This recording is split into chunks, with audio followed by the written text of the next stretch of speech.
Hare Krishna. My name is Manjari Sundari Devidasi. This is the Govindaji Mandir, one of the three main temples of Vrindavan.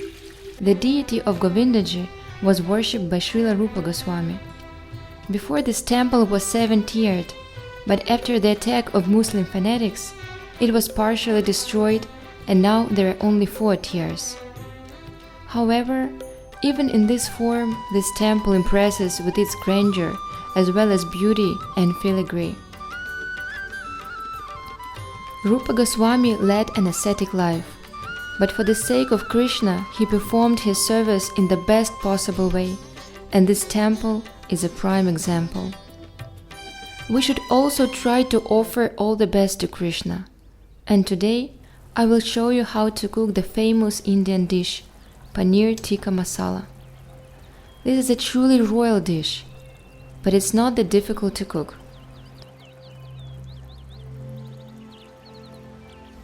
First, prepare the marinade, in which we will pickle the paneer. Mix the following ingredients together: 2 tablespoons of yogurt, 1½ tablespoon of a chickpea flour, a teaspoon of azhgon seeds.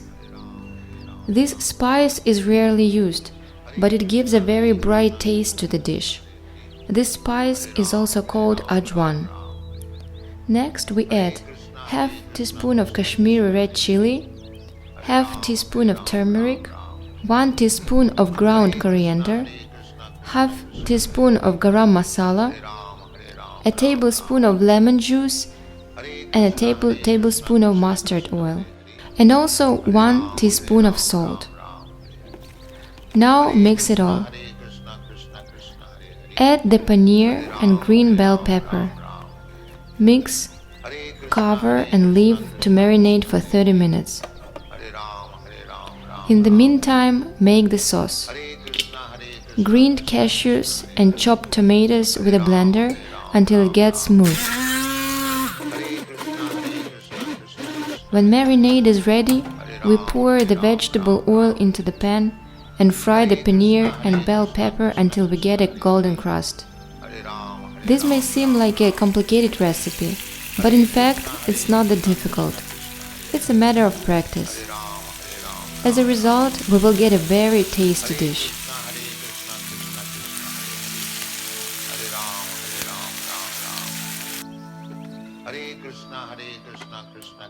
Now we are making masala. 1 tablespoon of cumin seeds, 1 tablespoon of fresh ginger, ½ tablespoon of Kashmiri red chili. In India they put much more chili, and as a result the dish gets a beautiful red color, but also it becomes very spicy. So we will add just a little. We also put ground coriander and turmeric, ½ teaspoon each.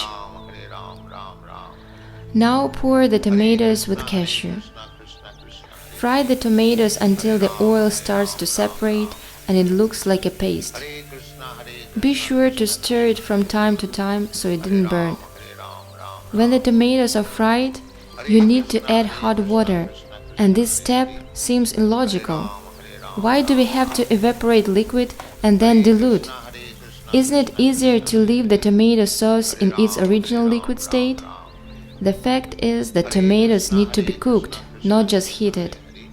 Therefore, they must first be fried and then diluted with water and brought to a boil. This will give a very rich taste to the dish. Sprinkle with dry leaves of Shambhala, which is also called methi, rubbing them between the palms. Add salt and mix thoroughly.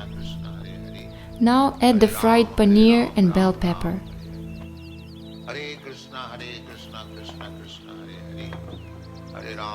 Mix and cook for a few minutes and sprinkle the dish with fresh coriander and add a piece of butter.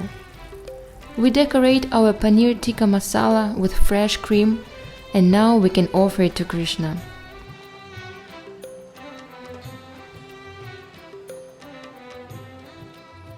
Thank you very much for supporting our life in Vraja with your donations and helping to make these educational videos. Subscribe to our channel and press the bell so as not to miss new interesting recipes. It was Manjari from Vrindavan. See you soon. Hare Krishna.